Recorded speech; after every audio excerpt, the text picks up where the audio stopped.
नमस्कार साथियों, friendly master जी channel में आपका स्वागत है। आज हम संख्याओं पर आधारित अगले वीडियो पर संख्याओं में और क्या क्या बातें हैं इस पर चर्चा करेंगे। आज हम स्थानीय मान, संख्याओं के स्थानीय मान जिसे प्लेस वैल्यू कहा जाता है, इस पर चर्चा करेंगे।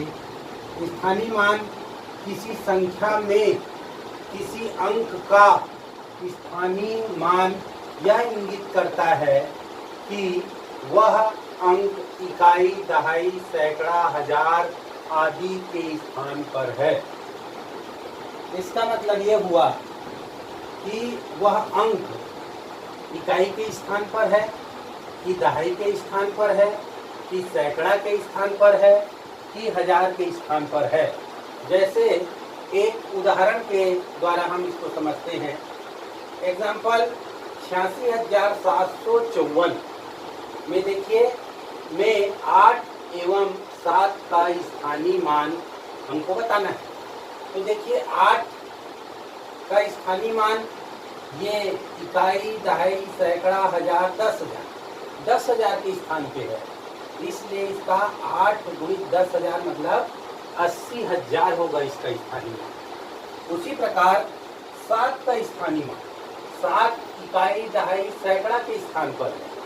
इसलिए 7 सैकड़ा मतलब हुआ 700 होगा।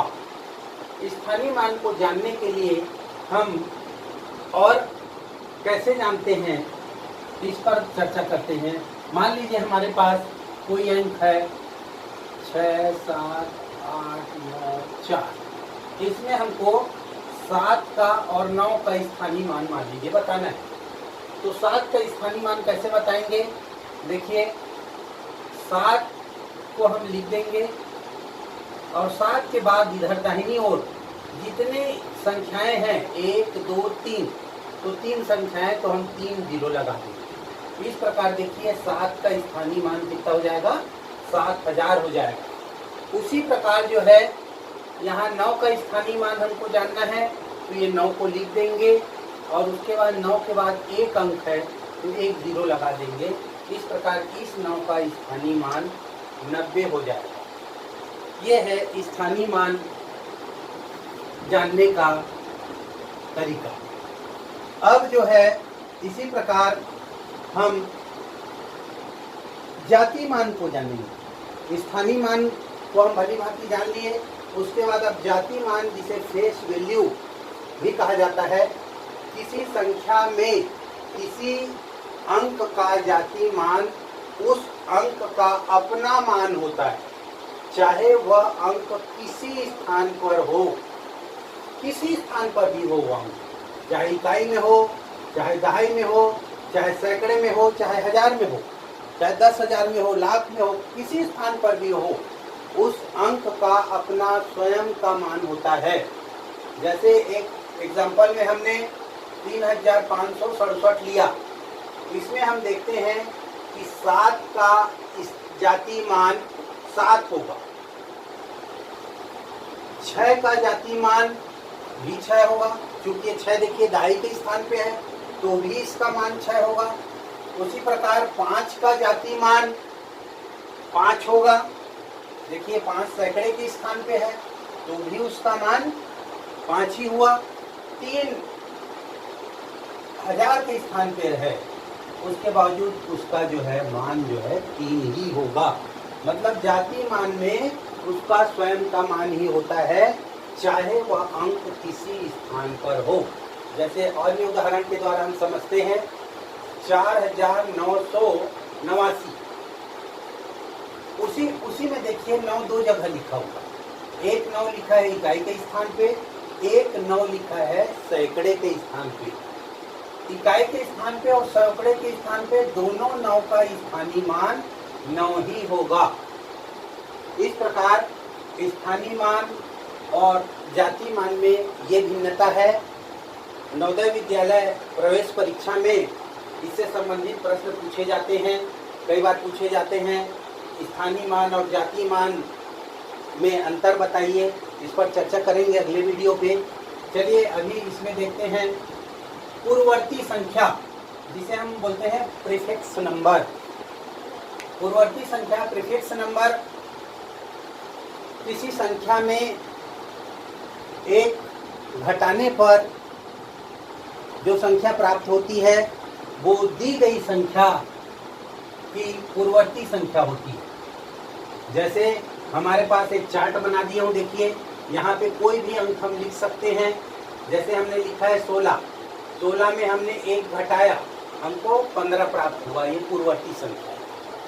उसी प्रकार परवर्ती संख्या, जिसे हम सफिक्स नंबर कहते हैं, उसमें एक जोड़ने पर दी गई संख्या में एक जोड़ने पर जो संख्या प्राप्त होती है उसे हम परवर्ती संख्या कहते हैं।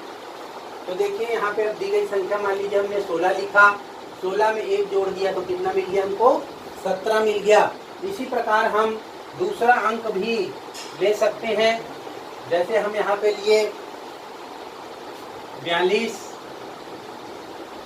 तो 42 में हम एक घटा देंगे तो कितना मिलेगा हमको? 41। तो 42 की पूर्ववर्ती संख्या क्या होगी? 41 होगी। और मान लीजिए चलिए 42 ही है और 42 की परवर्ती संख्या हमको ज्ञात करनी है, तो 42 में एक जोड़ देंगे तो यहाँ पे आएगा 43। तो ये 42 की परवर्ती संख्या होगी। अब हम आगे देखते हैं, इसको आपने भली भांति समझ लिया होगा। उसके पश्चात हम देखते हैं कि सबसे बड़ी संख्या और सबसे छोटी संख्या कैसे बनाई जाती है। प्रश्न आगे आएंगे, प्रश्नों पे आधारित हम चर्चा करेंगे। उसके पहले हम ये जान लें कि बड़ी संख्या और छोटी संख्या कैसे बनाई जाती है। जैसे हमारे पास मान लीजिए प्रश्न आया सामने कि एक अंक की सबसे छोटी संख्या क्या होगी, तो एक अंक की सबसे छोटी संख्या हमको मालूम भी है और एक लिखी है, और इसी में एक अंकों की सबसे बड़ी संख्या क्या होगी? 9 होगी। अब आगे बनाने का तरीका पे चर्चा करते हैं। मान लीजिए 2 अंकों की मान ली पूछा, तो इसको भी हम जानते हैं, लेकिन चलिए देखते हैं कैसे बनाना है। 2 अंकों की संख्या में एक अंक 1 हो जाएगा और उसके बाद जो बचे उतने 0 लिखने हैं। ये हो गया 2 अंकों की सबसे छोटी संख्या। अब बड़ी संख्या बनाना है तो देखिए 2 अंकों की बनाना है, इसलिए 2 को 9 लिख दो, ले लीजिए। उसके बाद 4 अंकों की मान लीजिए बनाना है, तो 4 अंकों की बनाने के लिए एक एक लिख दिए। 4 अंक में एक अंक लिख चुके, अब कितने अंक बचे? 3 अंक, 3 0 लगा दीजिए। तो देखिए 4 अंक की सबसे छोटी संख्या बन गई। उसी प्रकार 4 अंकों की सबसे बड़ी संख्या लिखने के लिए 4 को 9 लिख दीजिए, ऐसे 4 9 लिख दिए। उसी प्रकार 5 अंकों की सबसे छोटी संख्या बनानी है, तो 5 अंकों की मैं 1 लिख दिए। अब एक संख्या हो गई।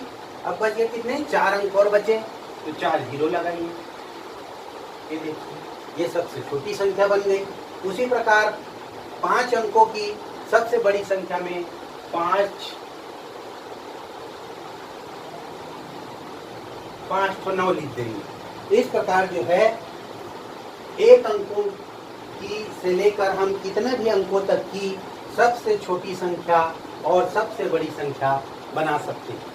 सबसे छोटी संख्या में आपको क्या करना है? जितने अंकों की भी पूछे एक लिखना है और बाकी से 0 लिखने हैं। और सबसे बड़ी संख्या में जितने अंकों की पूछता है उतने 9 लिख दीजिए और उसके बाद उसकी गणना आप कर लीजिए।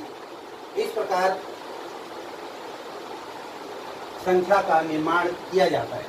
अब इसी संख्या के निर्माण में अलग टाइप का भी प्रश्न आता है परीक्षा में।